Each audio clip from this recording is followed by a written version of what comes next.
at American University, and I'll be moderating today's discussion. First off, thank you all for being here. It's great to have such an ample audience and to, most importantly, have the presence of some of the world's leading scholars of both legislatures and politics, both in the United States and in Latin America. I want to begin by apologizing that Eric Hirschberg, the director of the Center for Latin American and Latino Studies at American University, can't be here with us today. I know he really wanted to be here. He's been a leading force in pushing this forward, but he hopes he'll be able to attend the second edition of this, which we think will be taking place in November. So we're grateful to Eric. We're grateful to the Center for Latin American and Latino Studies for making this event possible. I particularly want to draw attention to the efforts of Beatriz, who is a fellow at the center this year. She's the first virtual fellow of American University. We've never had that before, but we're really pleased to have her with us in spirit and in virtual presence, and she's not too far down the road from us in Washington, D.C. And we're very thankful to her for all of the organization. So thank you, Beatriz. I also want to thank Chris Cambu, who's here, and Katie Mount, who have pulled this together. And without the center and without their efforts, we wouldn't be here today. Before I begin, let me just run quickly through how we've structured the event. The paper presenters will be presenting their work very quickly with about 5-minute presentations of their research. I'm going to let you know that the speakers, the presenters, when you have about 1 minute left, and then I'll be even more aggressive when your time is up. But the idea here is that by reversing the usual weighting of the paper presentations, we'll have more time for discussion, and that's really the purpose of today's event. So we'll turn to the discussants at that point for their thoughts on the overall theme of the determinants of legislative effectiveness. We'll allow those discussants to speak in order, and then we'll open it up for broader audience participation. And it's great to just have such a wonderful audience here with us. I see many of you are eager to participate, and I hope that you will. I would ask, though, that you mute yourselves when you're not speaking and when you have not been called upon. You probably all know how to hit the mute button in the lower left-hand corner of the Zoom screen. But we will also, the center staff will take the liberty of muting people if they are not muted and somehow their background noise is actually eating into the conversation here. So don't be offended if you get muted, but please do try to remember to mute yourselves. If you have questions or comments during either the papers or the discussants' comments, we'd ask you to hold them, or you can put them into the chat window, and I'll try to monitor the chat window there. If you would like to ask a question, once the discussants have finished their presentations, you can hit the raise hand button, and I'll call on people in the order that they appear. Let's see, just a reminder, we are being recorded. This event will be posted online after it concludes. I will not go through the bios of all of the speakers except to tell you where they are from, nor will I present the discussants, because if we did so, we would be here for an additional month or so. Such are the qualifications of our speakers today. But let me present to you the speakers in the order that they'll be speaking. The paper presenters are Constanza Schibber, Assistant Professor at Michigan State University. Sergio Bárcena is going to be joining us a little bit late, so we may have to jump between his presentation and the discussants' presentations, but we want to get him in and presenting as soon as he arrives. Third will be Beatriz of Syracuse University, who, as I mentioned, is a research fellow at the Center for Latin American and Latino Studies at American University this year. And then our final presenter is Ernesto Calvo, Professor of Government and Politics at the University of Maryland. So without further ado, Constanza, I will put your slides up here, and please let me know how I can, how you'd like to, when you need me to forward them ahead. But welcome, everyone.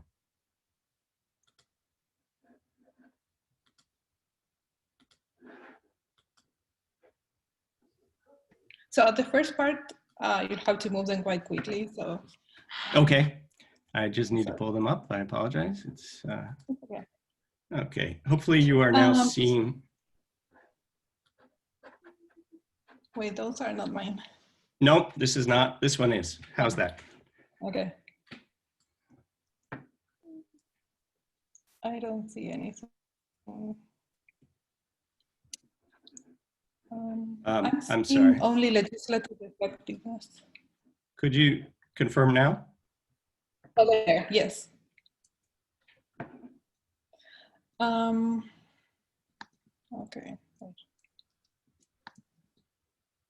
Yeah, I see them.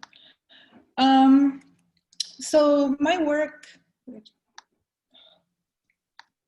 Okay.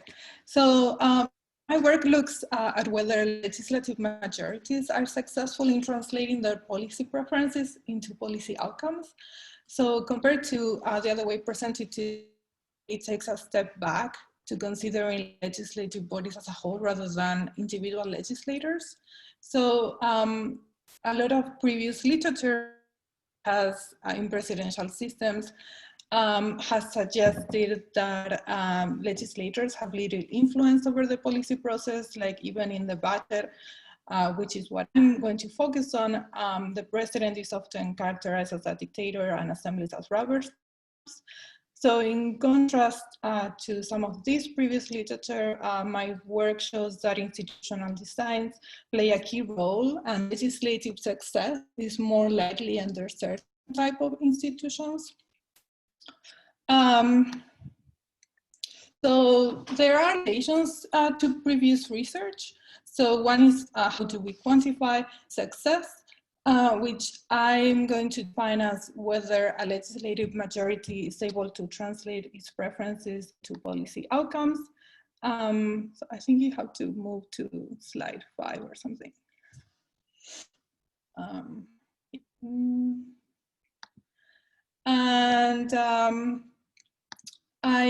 So that's one of my contributions. Another is, so it's usually difficult to quantify legislative success, like other papers show today, legislative effectiveness.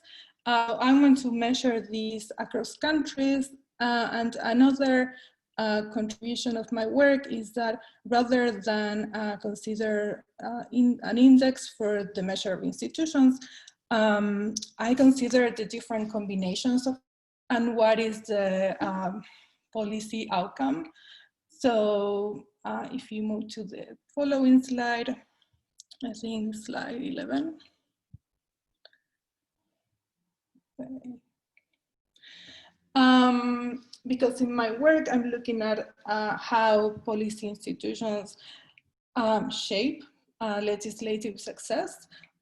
We're most likely to be able to observe the effect of institutions when presidents and legislators diverge in their policy preferences, right? So because I'm focusing on the budget, I look at 3 institutional characteristics. So the reversion points in case of an interbranch stalemate, the ability to amend the executive's initial proposal, and the presidential veto and the veto override provisions. So I'm not going to go into this, but based on the different combinations of these institutional features, I predict whether the legislator is going to prevail. That's the legislators are going to be able to translate their policy preferences into policy outcomes, whether the policy outcome is going to be based on an interbranch bargain, or whether the executive is actually the one that's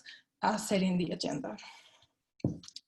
So in the next slide, I look at how I'm measuring legislative success. So I rely on elite surveys and also on expenditure data. So if the median legislator in the chamber wants to increase spending in a given budget category, I compare that to whether the expenditure in that budget category actually increased, and that I code as a success, right?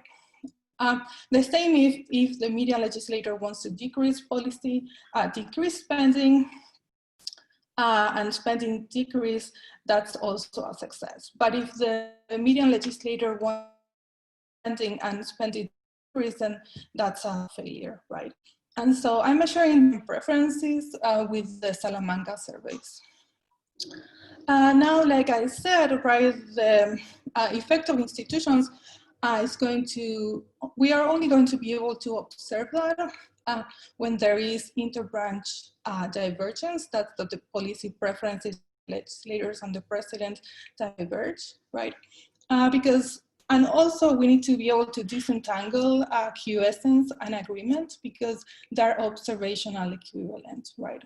So in the next slide, I just show that I'm measuring legislative divergence, right? And if we go to the slide 7,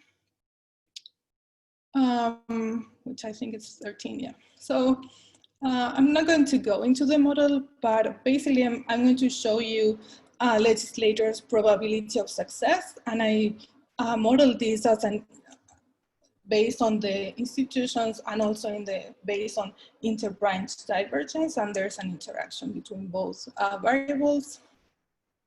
So just to show you results in the next slide, we can see that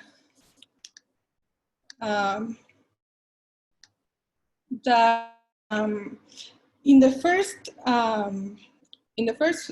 figure, right, when I predict that the legislator is going to prevail, we see in the y-axis that's a probability of success, right? And in the x-axis we have interbranch divergence. So in this case, regardless of the level of interbranch divergence, we see that the probability of success is kind of constant, right? But when branches have to bargain, actually, as interbranch divergence increases, we see that the probability of success for the legislators goes down. And in the extreme cases of interbranch divergence, this is most likely due to stalemate between both branches of government, right? And in the last case, when the executive sets the agenda, the probability of success is lower, and it's actually different to some of the other institutional designs, right?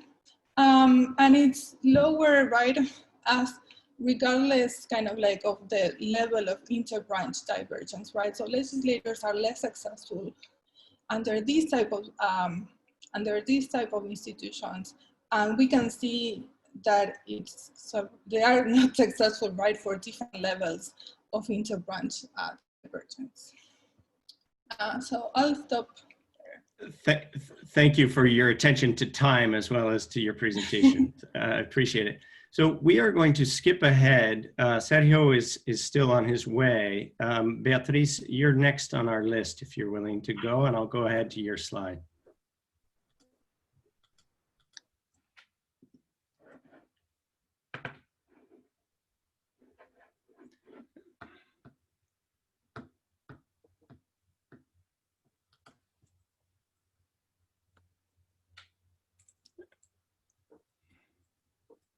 Sorry, we have a lot of slides to go through.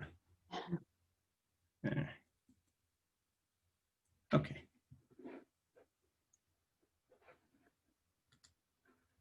Beatriz, please go ahead. Okay. Thank you everyone for being here. I appreciate your interest in everybody's works. This is a part of my dissertation. It is the quantitative analysis, and I tried to summarize it as much as I could, so I only have 2 slides. I hope I can cover everything. So you can go to the next slide, please. So basically my research question is, how can we explain the effectiveness of individual legislators when you have fragmented legislatures with many parties, several which hold weak policy commitments. And I look at the case of Brazil, which is a ideal setting for this research question, because Brazil has a highly fragmented party system, and a lot of its parties are less programmatic. I start my framework with a review of current literature about effectiveness, not only in Latin America, but in the US. And the assumption is that cooperation is essential for effective lawmaking. And I define effective lawmaking as the ability of every legislator to advance her policy items through the legislative process until it becomes law. And so the idea is that political parties are supposed to facilitate cooperation towards effective lawmaking. And they do that by providing two key resources. The first is policy information, which is information about various issue areas and their potential real-world consequences. And the second is political information, or information about the legislative process itself. And that includes information about who can participate at certain stages in the legislative process, their respective preferences, the institutional settings for actions, and when certain actions can be executed. In fragmented legislatures with less programmatic parties, I'm arguing that many parties do not or cannot provide sufficient information. And that's when I'm arguing that legislative member organizations, which in the US you also know as caucuses, can complement the work of parties. My argument is that these LMOs serve as cross-party brokers for both policy expertise and political support. They supply information to meet a party's demands, and parties give LMOs formal access to the legislative process, which is one of their goals. So the argument is that LMOs and parties engage in what I'm calling a symbiotic relationship. One gives the other what the other needs, and that's how they enhance effectiveness. And my argument is that the legislators who are able to leverage this relationship between parties and LMOs will be more effective in pushing their preferred policies into law. And so I test the hypothesis that on average, legislators associated with legislative member organizations will be more effective than legislators not associated with these organizations.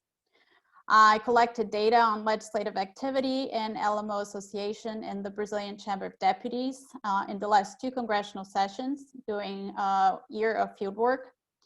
And with these data, I also construct a measure of legislative effectiveness based on the work of Weissman and Fulton in the US context. And I create 2 types of legislative effectiveness scores. One is for bill sponsors, and the other one is for bill rapporteurs. Bill rapporteurs in Brazil are the actors who write reports and committees and on the floor sometimes to recommend the approval or rejection of a bill. And for those of us here who study Brazil, we know that bill rapporteurs they take credit for the bill a lot of times, and they become the sponsors in the Brazilian context. I'm happy to get into more details of how I calculate these scores. I didn't put them here for the sake of time. I use a statistical analysis, and I find that my hypothesis is correct, but only for 3 LMOs, and that's the agribusiness, the public security, and the education LMOs. And legislators associated with these LMOs have higher legislative effectiveness scores. Also affect legislative effectiveness scores institutional positions, and that means being a party leader or a committee chair, not being suplentes, and that's something that you're also going to see in the work of Ian Carvel and Sergio in a bit, and they find the same in the context of Mexico. Suplentes are the legislator is elected, and he brings a replacement in Latin American countries in case, for instance, he or she decides to take a job in a subnational level of government. And so being a suplente is detrimental to legislative effectiveness. And also I find that having higher education levels matters in the context of Brazil. Those who are better educated are more effective. Very briefly, this work sheds light on the questions of how and why programmatic parties, parties with few programmatic commitments, transition to more stable programmatic commitments, And my argument here is that the symbiotic relationship between the LMOs and the parties are able to help this transition to a certain extent. That is it. Thank you. Wonderful. Thank you very much. Thank I you. think Sergio is here. Sorry. Yes. Hi, Sergio. We are going to give you a moment to breathe since you probably have been running here. If that's okay with you, Ernesto, since you look very calm and collected. So if you don't mind, we'll go straight to you and then come back to Sergio so that he has a moment.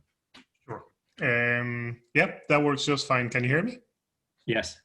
Okay. So thank you so much because I'm going to be talking about time. I'm going to be talking fast. So next.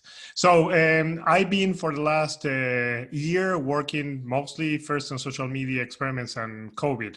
So this, thank you, Beatriz, for the invitation. Allows me to revisit some of the things that we have in the pipeline, and that, you know, as always, we're going to finish in the COVID, and that's going to be possible because the COVID is going to be here for 2, 3, 4, 5 more years. So there's 3 basic areas that I think that the innovation in Latin America can contribute significantly elsewhere, and, you know, areas in which I think we're doing a lot of things that revisit and revise what we know about legislative success in the US Congress. First, I think if you click, it's going to show plurality. Okay, it's a bit, it's the bottom is cut. So 3 major things that are different in Congresses in Latin America from the US is, one, Latin America has most of their Congresses have plurality rule rather than majority rule. So the largest party in Congress has control of the gates, but it does not have control of the majority of votes in the House or in the committee. Because of that, the way in which bills are processed by committees, the way in which they are passed to oversight institutions after the committee, and the way in which they're treating the floor is quite different. So as Beatriz was just mentioning, approval at the committee stage in Brazil and the use of rapporteurs are ways to deal with the fact that you have no majority support, and also with the fact that time is severely constrained. So agenda setting stories are very different when gatekeepers, when committee gatekeepers, the chairs, cannot really prevent some of the legislation to go to the floor, and when committees are at the same time unable to ensure that those things that go to the floor are going to be approved. So one of the areas in which in Latin America, I think that we need to rethink congressional theory models is by thinking what happens when you have, you know, plurality-led Congresses, and to what extent that changes the rules of the game. The other area where we think, where I think that we need to innovate, which is the next slide, is in better understanding how time works. So as in the US, large Congresses in the region, including Brazil, Argentina, and Mexico, are processing 5,000 to 20,000 bills every year. And that depends on whether you consider law initiatives or whether you consider also resolutions, communications, and other types of smaller bills that are approved in each one of those. Time management is extremely complicated in these legislatures, and they have devised a large number of mechanisms to deal with tight schedules that affect to what extent some bills are going to be approved and which ones are not. So in several countries, you know, like in Mexico and Argentina and Brazil, because the schedule is so crowded, intermediate ways to approve legislation without floor discussion have expanded. So I was just mentioning the case of Brazil, where approval in committee prevents, preserves plenary time. The same happens in Argentina with the package, where things cannot be open to discussion once there is consensus at the committee stage. So there are several mechanisms that prevent time to be spent when you do not have much to spare. At the same time, of course, that's going to affect how we think about committee gates, and to what extent when you have multiple referrals, those things are going to be different. So next one. The third issue that is relevant is complexity. So there's most of the bills that are introduced in Congress, that's true in Brazil, in Argentina, and Mexico, modify existing legislation rather than replacing it or innovating in new areas. And that means that although we tend to think of legislative success as the approval of a single discrete piece of legislation moves forward, normative environments in all of the region are combinations of different normatives that are modifying each other. So when we think about legislative knowledge network, we have to think that there's increasing status quo complexity in the region, and therefore jurisdictions where you approve things. Are you approving something that only relate to taxes? Or when you modify, for example, Social Security, are also changing taxes and foreign affairs? And to what extent that encroaches on the ability of passing legislation? There's a lot of research that needs to be done. Next one, sorry. That also goes to next one, because I have little time. That's also about complexity. So yeah, I have a minute, so let's go to the last two slides. So when Beatriz asked me to speak, I say, well, you know, a lot of the things that are in the pipeline are not yet completed to circulation. So why don't we talk about the time management in Uruguay? Because Uruguay is, in a certain sense, the representation of the type of legislature that the US has in mind in Latin America. Rather than having a lot of bills, it has few bills. Rather than having time management on the schedule, it goes through the pipeline by the order that they were entering into the House. And because of that, if you go to the next one, sorry, this is from the previous one, two more. If you go to the, if you analyze the approval of legislation, you're going to find out in Uruguay, when majority control is gained, they can affect the schedule and change the order of approval. And when they do not control and have majority support, they cannot. So majority control houses are very different from plurality control houses, because in majority control houses, they can change the order of the schedule, and legislative success is going to increase dramatically for the majority party. I think is the next one. On the other hand, no, one more. Plurality control houses are going to be very different because they cannot control the schedule. So this is like modern times. You have to approve things in sequence. And if you have a bill that you are not really interested in or you do not like, you still have to vote against or pass it on rather than just modify the schedule and concentrate on what is important. So open sky legislatures, like the case of Uruguay, are uncommon, but they are the kind of legislature that most people think when they assimilate congresses in Latin America to the US.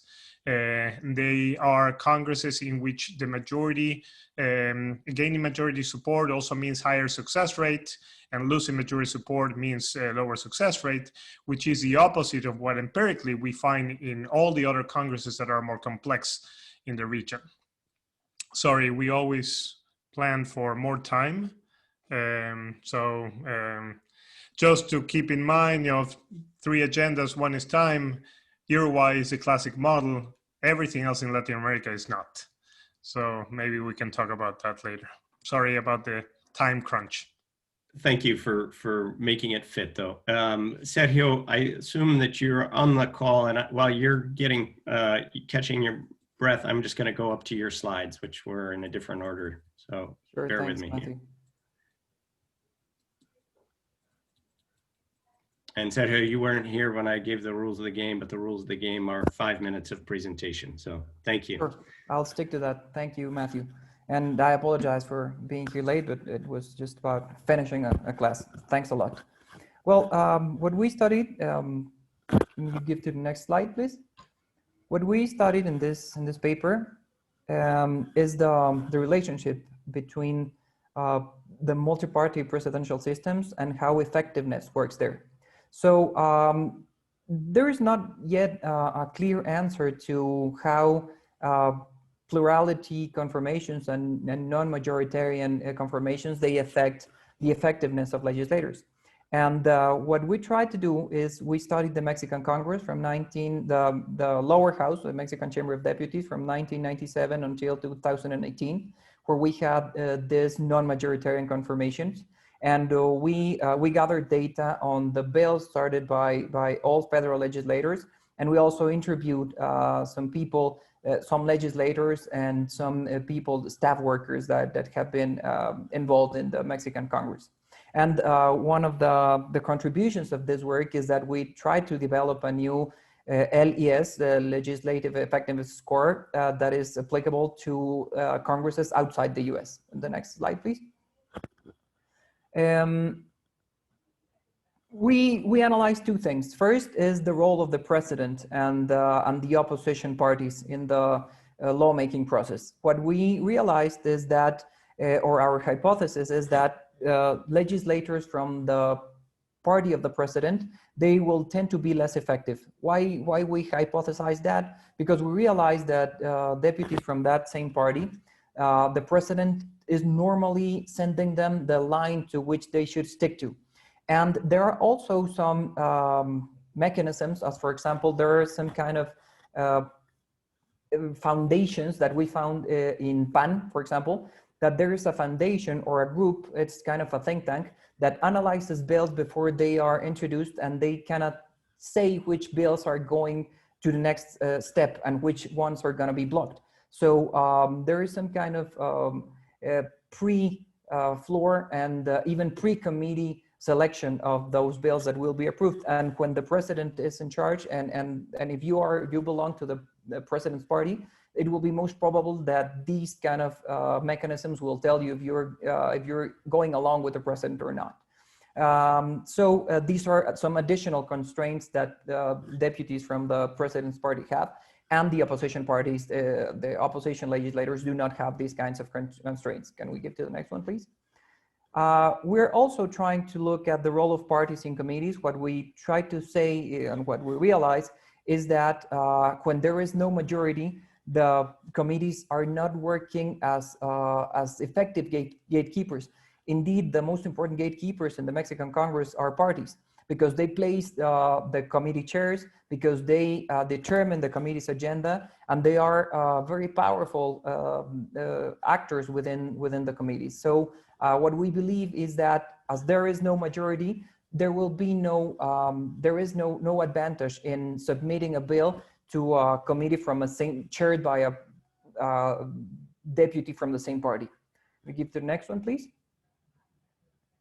Thank you. So we're testing these three hypotheses: the presidential party hypothesis, that deputies from the present parties will be less effective; committee gatekeeping, saying that deputies that submit bills to committees with co-partisan chairs will be equally effective as opposition legislators; and party and committee hypothesis, saying that the opposition party deputies will be more effective than governing party deputies within committees, regardless of which party chairs that committee. We give the next one, please.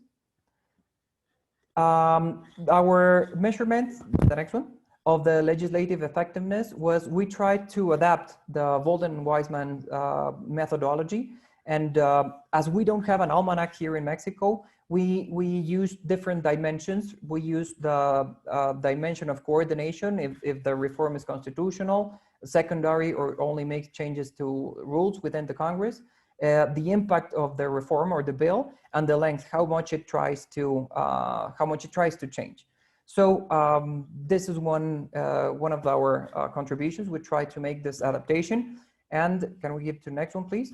And within our findings, we realized that, well, we made this normalization. We made this score from 0 to 10. And when we give the next one, please, just to advance some findings, as we don't have much time. What we realized here is, in the one after this one, please. Thank you, Matthew. What we realized is that indeed opposition legislators are more effective than legislators belonging to the party of the president. We also found that it doesn't matter where the bill is submitted to, who chairs that committee. Effectiveness is exactly the same. And we also found that the legislators from the president's party, they have more constraints and they find it harder to move their bills through the legislative labyrinth. So I think I'm just finishing in 5 minutes. Thank you. Wonderful, you did beautifully. Thank you for a wonderful presentation. We are going to turn now, I'll stop sharing the slides. We're going to turn now to our discussants. And I believe at this moment, we are still waiting on Professor Thurber. Let's just see. Yes. And the next, unfortunately, we've just received a message from James Thurber. He won't be able to join us as expected.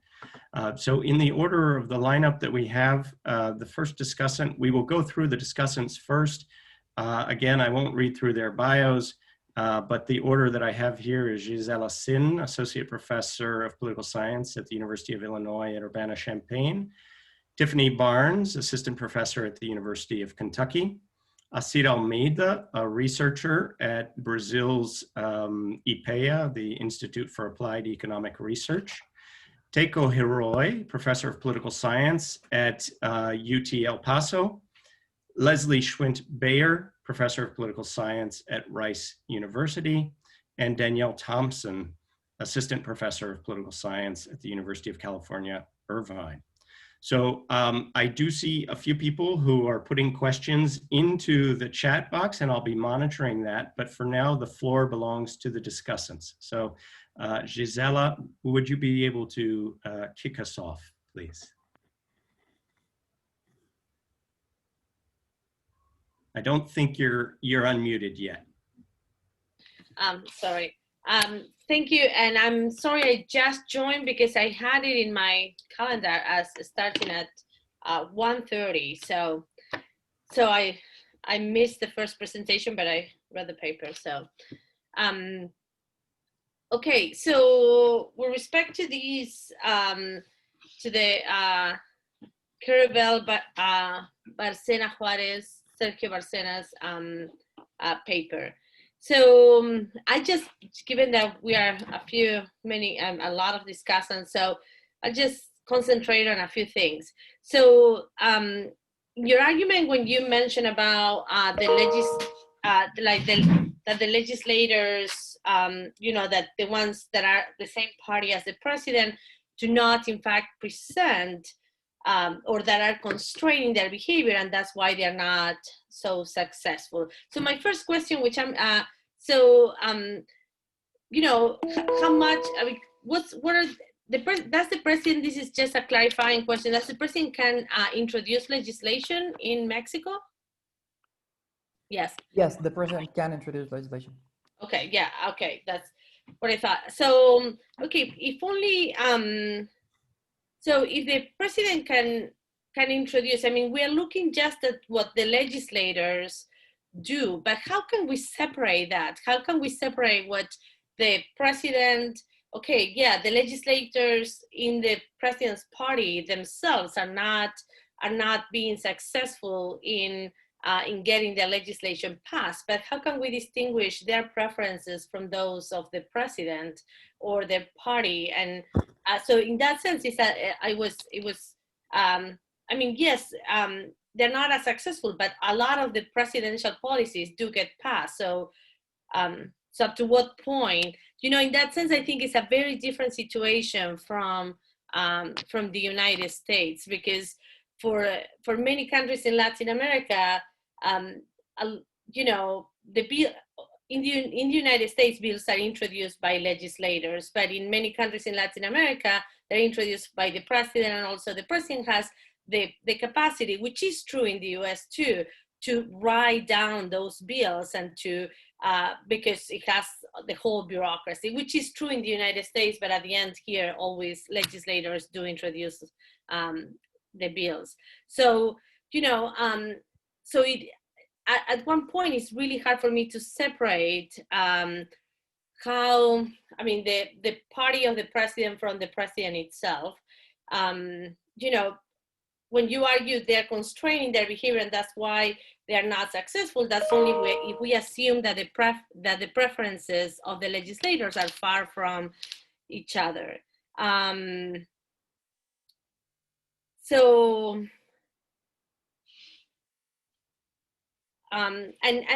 I thought is that maybe there are other type of measurements that we can use to think about about this. For instance, whether the amendments introduced by legislators get incorporated and you know, and they get to the final round and they get passed, or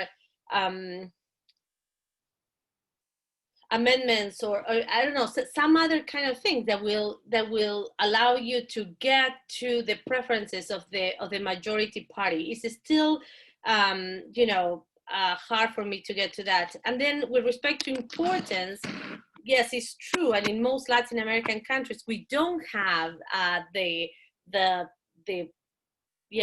all the sources that they do for the United States. But I think one thing you can do is a panel of experts, and I like what you did, but maybe we did this for Argentina, and it was mostly asking different people to classify, and it is, or you could do for a sample of bills, for instance. That's what a lot of people do, and you know, it's really easy to get the ones that are not important, they're very important, and then everything in the middle is a big mix. And then one of the things you have in your paper is you control for women, and women being being more successful, but in fact Alan and Craig's paper is more about, I mean, women in the opposition tend to be a lot more successful than women. I mean, there's no differences between men and women when they are in the majority party, but it's mostly women in the opposition. Not all women are more effective. And I will stop there. Thanks very much, Gisela. We'll now turn to Professor Barnes, Tiffany Barnes. Great. Well, thanks so much for having me here. It's so exciting to have this great group together to talk about a common research agenda. So I really enjoyed the papers, and my comments are more general about the group of papers. And in particular, I think that bringing all of this research together and reading the contributions from the different authors, especially in light of work from Bolden and Wiseman on legislative effectiveness, to me illustrates that, that we have a number of opportunities in extending the study of legislative effectiveness to Latin America to learn more about institutions, but we also have a number of challenges that we have to consider when extending the study of legislative effectiveness. So to begin, the different studies here really illustrate our opportunities to learn more about institutions when we extend the study of legislative effectiveness to Latin America. We heard from Calvo, for example, how variation in gatekeeping abilities across different legislatures in Latin America allow us to think differently about how institutions structure legislators' ability to be effective. And also we heard from multiple of our participants, including Connie Schibber and work by Sergio and Jan, about how multi-party systems also structure legislators' ability to be effective. So this is really nice because these are areas where we don't really get any variation on the legislative context in the United States. And we know from kind of a growing body of research across Latin America and elsewhere that these institutions are important in shaping legislators' ability to advance their agenda. But in looking at these things, it also raises questions about what is legislative effectiveness and how can we use a measure of legislative effectiveness across these different contexts, and what assumptions do we need to make to do that? So in particular, the research that we saw today pointed out that individuals have different incentives in different legislative contexts. And so previous work on the United States is able to largely assume that all legislators have the same incentive. And this allows them to use the same measure of legislative effectiveness for all legislators and put them on the same scale. But what we see when we turn to the Latin American context is, due to variation in power by the executive, due to variation in power in committee rules, and also variation in multi-party systems, legislators come to the table with different incentives. And this biases the decisions they make in terms of whether or not they introduce legislation and how much they pursue advancing their own legislative agenda. And so this raises the question then, how do we account for this bias or selection bias in terms of individuals' decisions to submit legislation or introduce legislation when we're creating a legislative effectiveness score?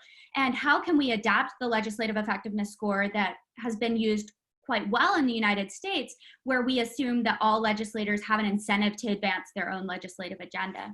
So indeed, you know, one solution to this may be to take Connie's approach, wherein we think about party effectiveness as opposed to individuals. So we know, especially in context of strong legislative discipline, where individuals don't have an ability and maybe even an incentive to pursue their own legislative agenda, that it could be more effective to think about when, or it could be more useful to think about when parties are effective as opposed to when individuals are effective. So this is another one of the challenges, I think, to just adapting the measure that we see in the United States. But I think this creates a real opportunity for us to consider both the advantages of using this measure and you know, adapting it in Latin America versus the drawbacks. Because the other big advantage I see is that it does allow us to compare systematically across states. But in doing so, we need to be really careful about the assumptions we're making, both with individuals' incentives and also what it is we're measuring when we move beyond the United States context. And I'll stop there. Thanks very much. Those are great cross-cutting comments. Let's go now to Acir Almeida from IPEA. Okay, thank you for having me. I have some general comments about the theoretical parts of some papers about the legislative effectiveness measure and the model, and then I have some specific comments on individual papers. More generally, on the theoretical part, I had some problems understanding the use of the model, right? I mean, the legislative effectiveness model is basically a pivotal politics model. There's no party there. In some of the papers, they assume parties are relevant, okay?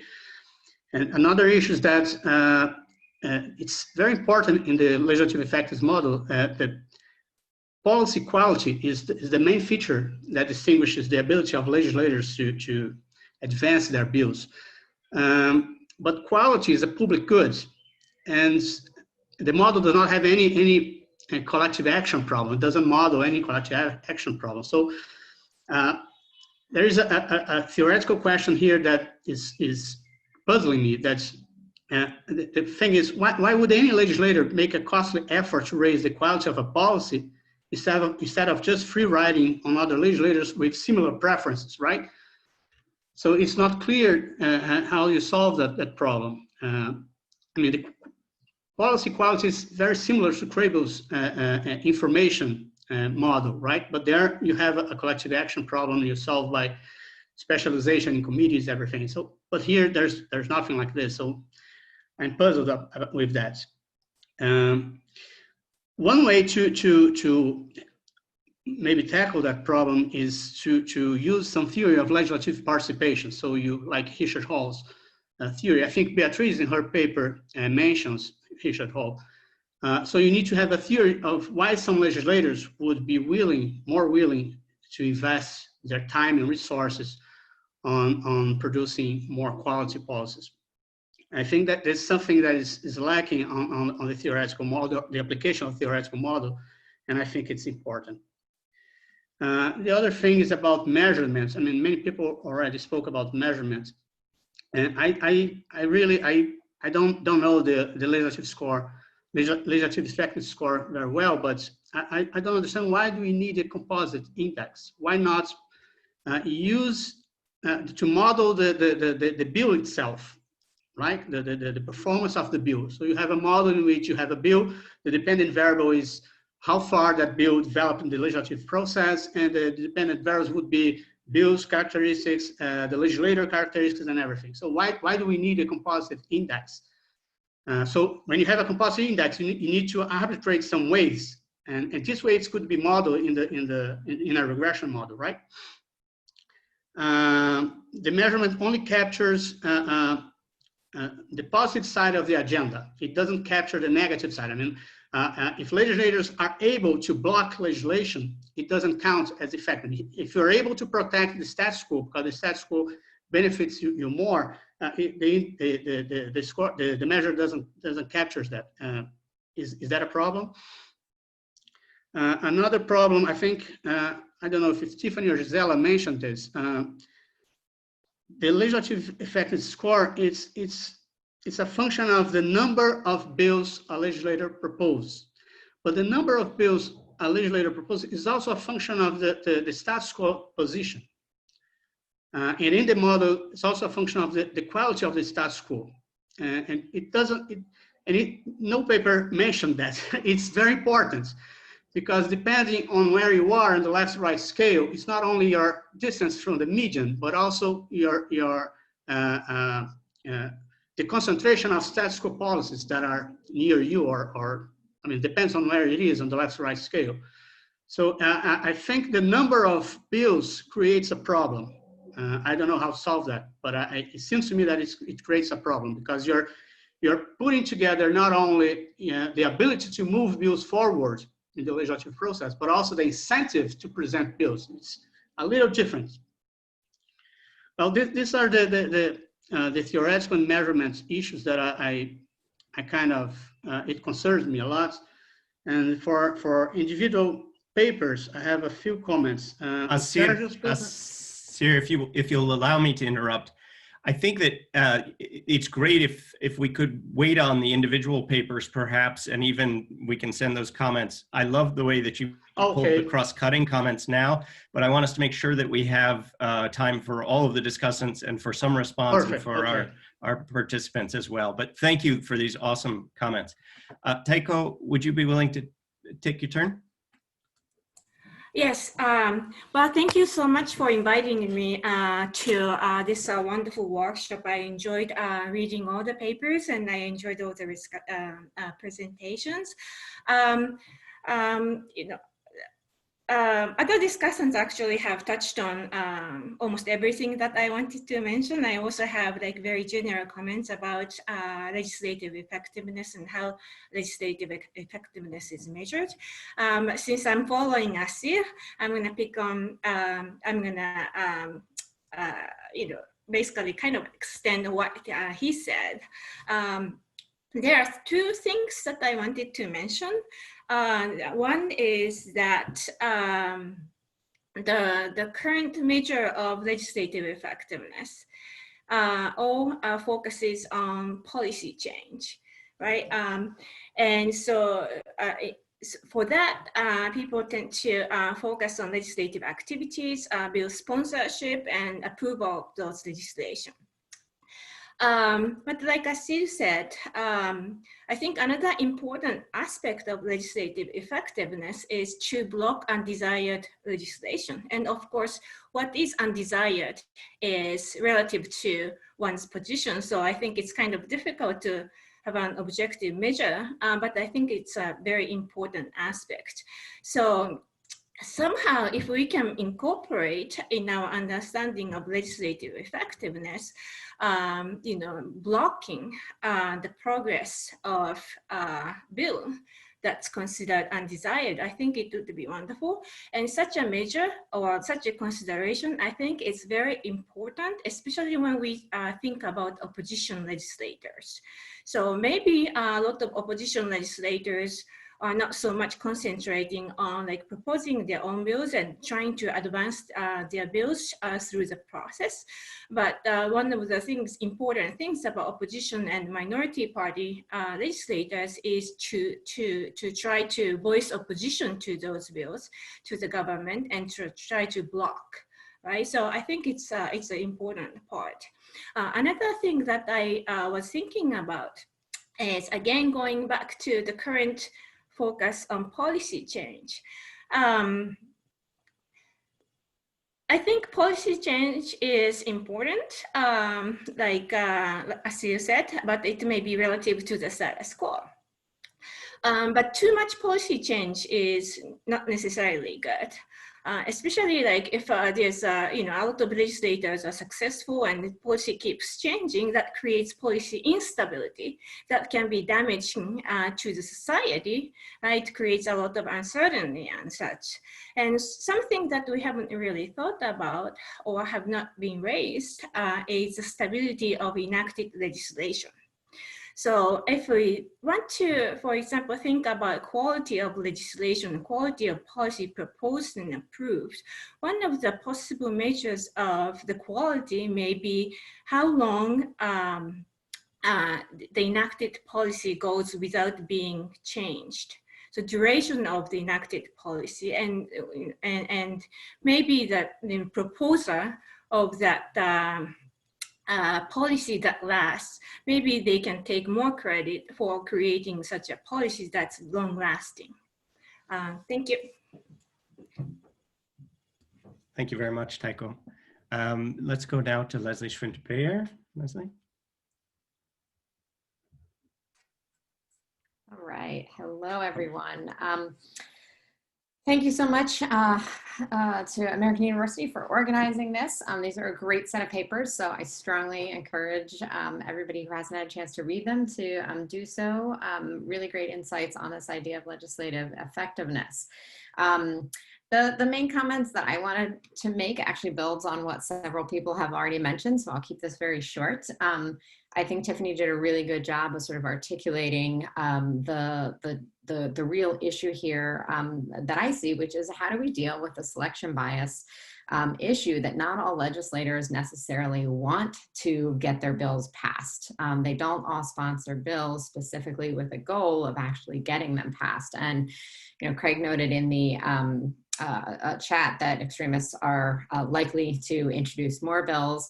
And that was sort of what I was drawing upon. I recall doing field work in the Costa Rican Assembly, and I remember there was one legislator, Otto Guevara Gut, and I will never forget his name because he sponsored hundreds of bills to every other person's one bill that they would sponsor. And there was so much legislation from him in particular, and he was from a small, rather extremist party at the time. And so I wonder, I guess my big question would be, how do we deal with legislators like that? And, you know, when there's one person that does a lot, that's one thing. But I think there are other cases where it's a little bit more difficult to know whether legislators are sponsoring bills because they want to try to be successful in passing them, and therefore we're comparing legislators with similar goals and making the same assumptions about those legislators, as compared to legislators who sponsor bills because they want to signal specific things to their party or to their constituents or to their party members, or are doing it for other symbolic reasons. And the simple sponsoring of a piece of legislation makes them an effective legislator as compared to actually having to turn that piece of legislation into a law, and that being the indicator of legislative effectiveness. So I just sort of think something that we could think about as part of this measure of legislative effectiveness and what legislative effectiveness in the Latin American context means is there some way that we can assess which legislators and which bills are being sponsored in an effort to actually get them passed as compared to those that are being sponsored for signaling or symbolic purposes? And I'll just leave my comments there. Thanks very much. Very interesting to think about the symbolism in particular. Danielle Thompson, last but not least. Can you hear me? Okay. Yes. Thanks so much for having me. It's a real pleasure to be here. So most of my comments are actually more specific, but I come at this from the U.S. angle, and so it's more about how some of the findings, particularly focusing on Beatriz's paper, differ from some of the previous research in the American context. I'm just going to kind of use that as a comparison point. So the theoretical foundation of this paper focuses more on the benefits of legislative member organizations and providing political and policy information. But what occurred to me is, do LMOs have any sticks to induce accountability or to prevent shirking that also increase legislative effectiveness?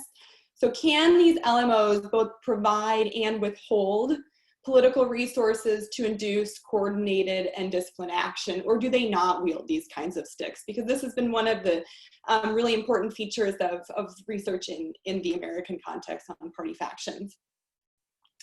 Another point is that LMOs seem to be different from recent work on party factions in the US, and that they are not trying to build what Andrew Clark has called a party sub-brand, or develop a product that only their members can claim to sell. LMOs also don't seem to compel members to adhere to this brand in the same kind of way. So it might be useful theoretically to more explicitly differentiate between LMOs from this work, as well as the role of committees, if members don't similarly use LMOs to build a sub-brand in the way they have in the American context. I think this relates too to some of what Tiffany raised about differences across organizations and leveraging the variation in the features of organizations, similar to what Ernesto Calvo raised in the variations in success across parties. So you could use some of these organizational features to look at when LMOs might be more or less successful. Another smaller question is just, do members' LES scores change before and after they joined the LMO? I think it would be really useful to look at the agribusiness LMO data to look into whether legislators change as their loyalty increases. It could be something really easy to do. Then I have another smaller comment for the Juárez and Carabel paper. I thought this was really interesting that members of the President's Party are often constrained. So this is kind of counterintuitive when you first approach it, but it conforms to some of the stuff that I did with members of Congress. So in the interviews that I did, some of the Republican members who were serving during the Clinton administration talked about how Clinton was always inviting them to the White House for one thing or another to try to secure their votes. And I remember one quote that the Democrats were eating cold pizza and the Republicans were eating steak at the White House. So, but what struck me as really important was that the institutional context matters. And in this case, it was where the potential supporters, the opposition members were viewed as potential supporters. So it might be easier to find these kinds of votes in legislatures that don't break down neatly along ideological lines, or where there's more ideological overlap across the institution. But I will stop there so we can turn to the audience. Wonderful. She gets a second turn because she so politely raised her hand. Gisela raised her hand, so I'll call on her. But then what I think we might do with the permission of the paper presenters is go directly to the audience. We have an audience full of really good ideas, I'm sure, many experts here. And I think that this has been such a rich cross-cutting discussion that maybe we could send our individual comments on individual papers to the authors. Would that be okay, Beatriz? And we would go instead to a broader discussion with the audience after Gisela makes her comment. Thank you. And I'm sorry, I thought it was, we're talking in Central Time. So I was getting ready for my 1:30, but it was, of course, 12:30. So I arrived almost an hour late. I'm so sorry. It won't happen again. So I just want to say a few more things. So for some of the comments, I do think that is the same in the US too, that, the legislators, some legislators do introduce things that they know they're not going anywhere, but is signaling is things that are extreme. But the way that what these measurements are trying to do is measure legislative effectiveness in terms of how much you get. I mean, there might be other ways but you can consider a legislator being effective, but I think this is about legislators passing their bills. And so the comment I mentioned before about the how to measure all the introductions by the president and how to combine that with the political party of the president or not, and whether that is assigned to those legislators or not. I think that's a real problem for Latin America. And then the other one is about line item vetoes. And, of course, the US president cannot do that, and that is something that I think should also be added to any kind of measure because that means, I mean, many of the things the president does veto totally, but mostly line item vetoes, especially, I mean, the rate of line item vetoes in Brazil is huge. So, yeah, so those are the things. And I will stop right now because a lot of things were said, so. Great. Well, we have at least 3 questions in the chat, and I know that some of the questions have been addressed or at least partially addressed, but I'll throw them out there because maybe not everybody has seen them. Esteban Caballero asked, have you seen any differences in effectiveness that can be related to a right-left spectrum? And I know that there were some responses, but I wanted to bring the question into the discussion here.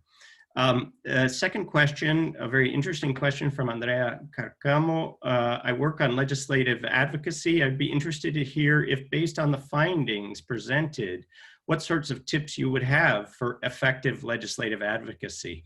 And it's nice to have a policy question just to drive us to be thinking about this. I think it's an interesting question if we can address it.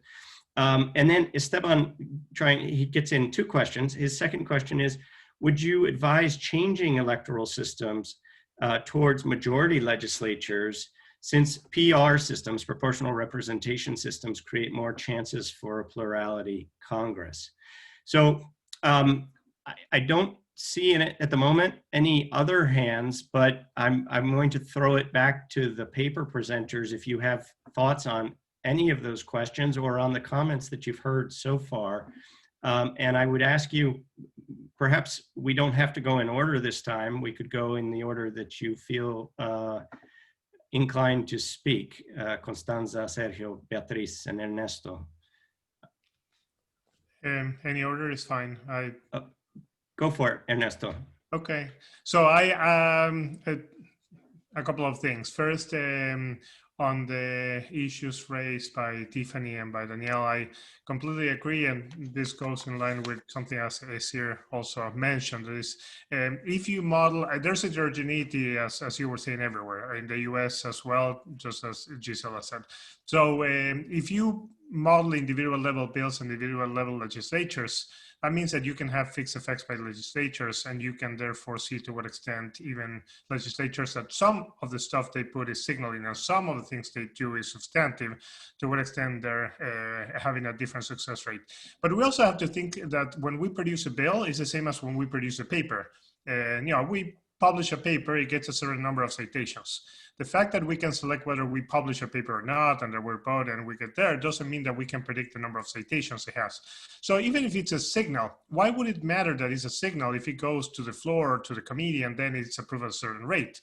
So within legislatures, we should expect that both the composition of the committees and Congress and the floor is going to make a difference, unless you think that the fact that it's a signal means that they invest less power, less effort to approve it once they have submitted the bill, and therefore effort matters. But if effort matters, it has to be in the model.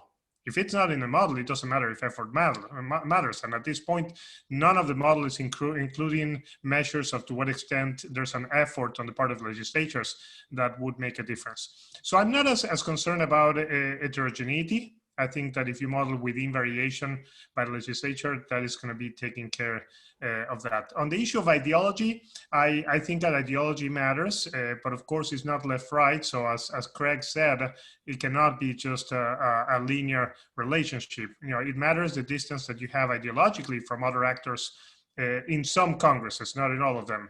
But if you want to model that, it has to be, as Craig says, non-linearities. And you have to make a decision on which ones are the ideological distance that matter at every different stage of the process, committee, after committee, the floor, the second chamber, etc. So I think that modeling non-linearities and ideological proximity works. I don't think you could use ever nominate, because nominate is part of a dependent variable. Success and voting are intimately related. So you need to find some other measures of ideology to process that. Overall, I love where the literature in Latin America is going on legislative success. The difference in the literature from 20 years ago and now is remarkable. So it is very nice to see this kind of research that is being done now. But I yield the rest of the time, as I say, to my co-panelists. Can I make a comment and a question? In relation to ideology, I did not use W-Nominate. I used survey data from Zuko and Power to measure ideology, and I did not find any significant results. So even using a different measure as the one that Sergio and Caravel did. Ernesto, you said that in respect in the chat, I was wondering if you could expand on what you said. Following Tiffany, variations in success within and across parties may provide insight into these effects. Could you just maybe expand a little bit what you have in mind? Sure. I mean, following what Craig to some extent was saying, and even if you use aggregate level data or use less rather than using the individual level data, we can empirically see to what extent you have variations within and across parties on the rate of success. Imagine that you have some legislatures that specialize on signaling and some legislatures that specialize on pursuing success. I talked with several legislatures that said, I invest on my bills, so I don't produce a lot of them. I produce only a few of them. So having high success rates means that I invest a lot of effort on those. I should not spread myself thin. So you're going to have in every party legislatures that are following different strategies. That produces a mixture model. Now, it might be the case that some parties have more variation in the extent to which success is unevenly distributed on the different individuals. And it might be the case that in some cases, all of them are pursuing more success, all of them are pursuing more signaling. So variation within and across legislatures and within and across parties should be, very good at parsing out whether you have different mixtures by party and legislature. Again, I do think, and this to reinforce what was said before, I think that aggregate level data destroys information. So for a lot of the things that we need to do, I do think you need to use individual level bills. Is not the same, where's the status quo, is not the same how many you are introducing, it's not the same what's your position as a chair or as a VP of a committee, etc. So individual level data allows you to parse those things. And let me put one example to that effect. To distinguish to what extent you had true political power and true institutional power, we did something that was a very simple exercise in Argentina. We took the Senate and the House, and we considered people that were committee chairs, and they introduced bills. Those that introduced bills as committee chairs in their own committee, and those that introduced bills as committee chairs, but in committees they did not chair. In the Senate, introducing bills in your committee had a very high success rate, but introducing as chair your bill in another committee had no difference with any other senator. When you do the same thing with deputies, diputados, you realize that diputados both are successful in their own committees and they're successful when they introduce in the other committees. Why? Well, because being chair in the House carries political power, political authority that exceeds the committee, but not in the Senate, where 1 in 3 senators is actually chairing a committee. So we have very, a lot of different ways to discriminate power that is institutional from power that is party-based, and to what extent legislatures are specializing on different types of bills at different points in time. The data is so abundant that I think that using that leverage is important. Thank you. Since we just ended up talking about institutional power, maybe Connie, if you wanted to respond to anything that's been said and maybe come back to some of the points you made in your paper.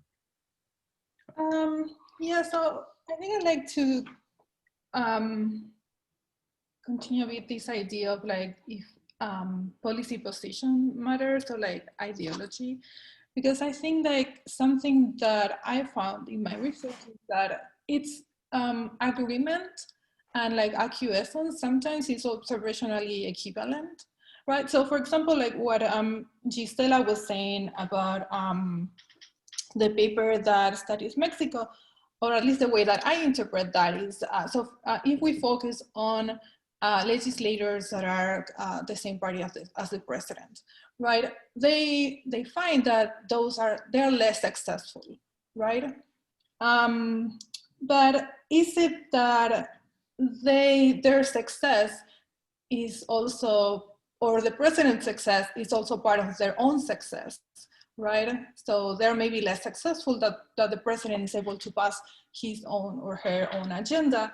It could be that those legislators maybe agree with the president, so their success is also like an extent of the president's success, right? But it could also be that those legislators are less successful and they're just simply accepting the president's agenda, right? They have to sort of defer to the president, and not necessarily because they are agreeing with the president. So this is what I'm trying to say here, is that because of the argument there is that they are present, or they're like looking to or seeking, they're not really putting an effort into passing their own legislation, just because you have the president, right, writing other legislation. So how do we can tease out actually that, right? Is it that they're not seeking to pursue their own, like seeking approval of their own legislation because they agree with what the president is doing?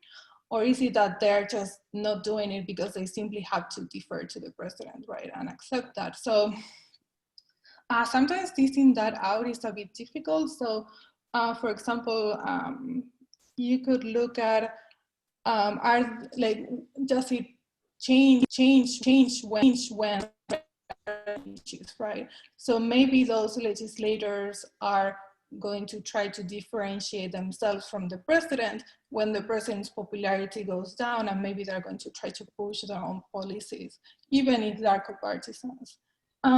So I think that in general, when we're trying to sort of like look at the effect of institutions, trying to sort of tease out these differences in like, in party membership or in ideology is difficult, right? Because you have these cases in which what you're going to observe is actually the same, but in totally different scenarios, right? So they're like, one has to think about how you can actually differentiate that.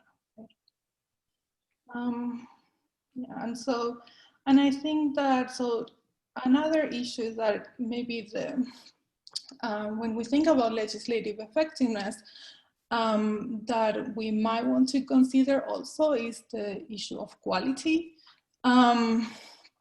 Because there are some papers that, so Bolden and Weisman have a paper in which they look at not just ideology, but quality. So they find that legislators that are extremists from minority parties are actually more successful just because they invest a lot on quality, right?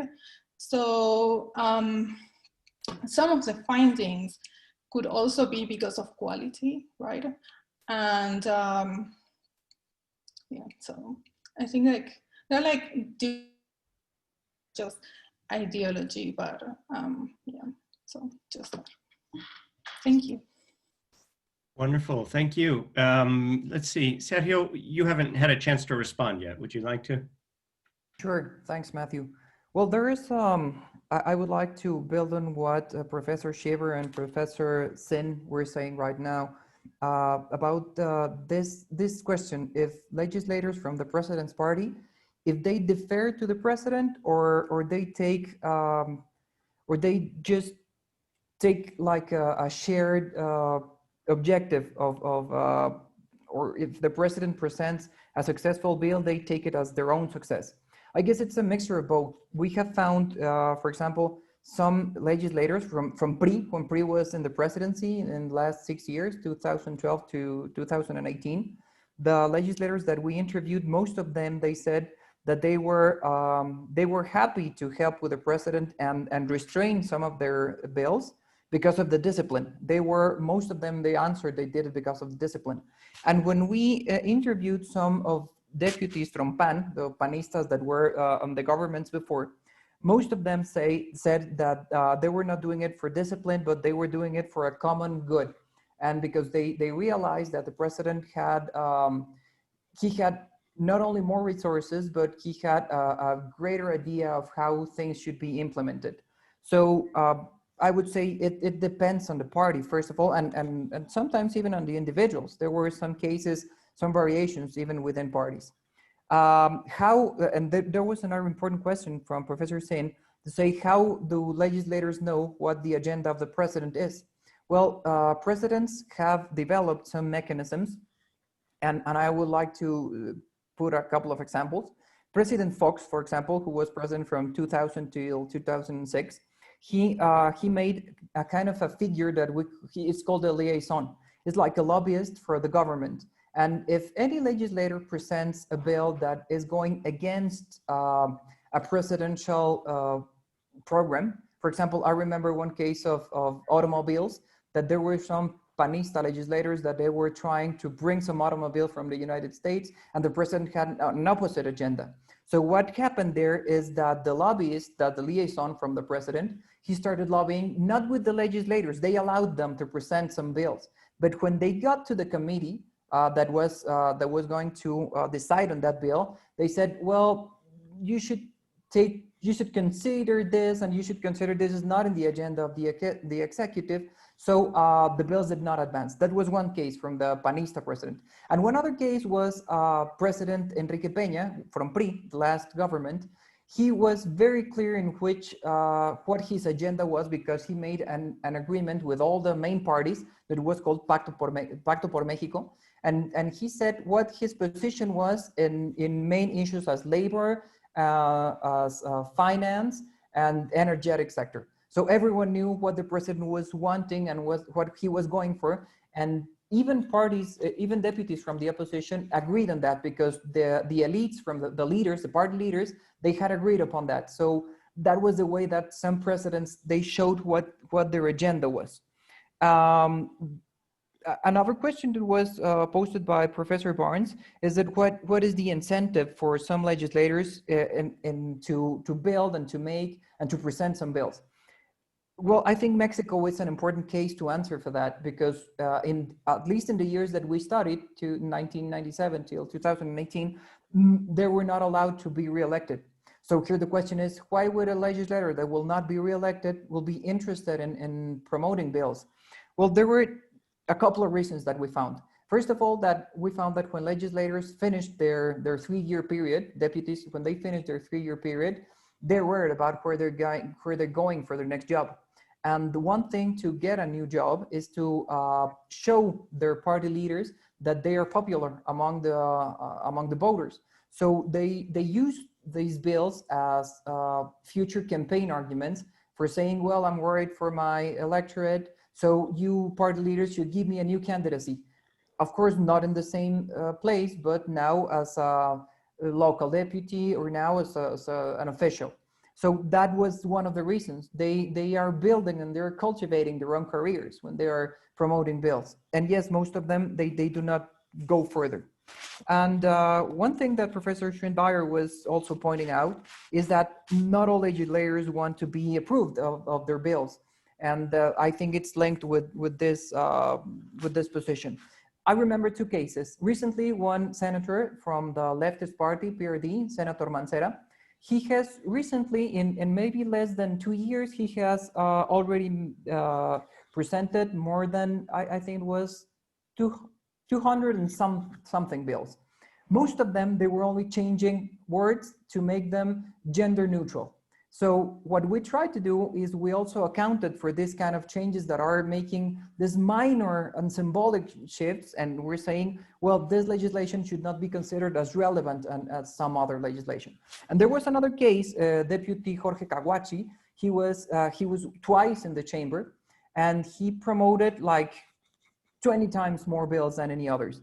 What he was trying to do was also to promote his name. So, and what he did, he hired people to draft his bills. He didn't, of course, we know we don't draft them, they don't draft them. But he hired people outside that were not his original staff, and he paid them a certain amount of money to draft him bills.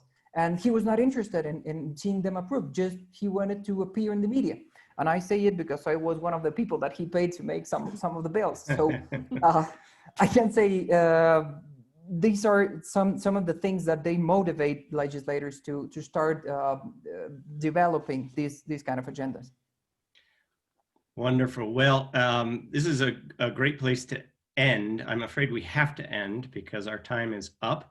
And if we were at APSA or any of the other conferences, we would all run out into the hall, or we'd make the next committee, the next panel wait for us while we had an exciting conversation that continued. I'm sorry that we can't do that, but the good news is that this will continue in November, and you will all be getting an announcement about the next meeting. But in the meantime, thank you all. I want to thank the paper givers, the discussants, and it looks like from the outside, as somebody who doesn't study this, there are so many wonderful research themes to pick up on, and lots of threads that I look forward to reading about in the years to come. But in the meantime, thank you all. Thank you to the Center for Latin American and Latino Studies, and have a good afternoon. Thank you. Thank you for everything. Thanks for an invitation. Thank you, everybody.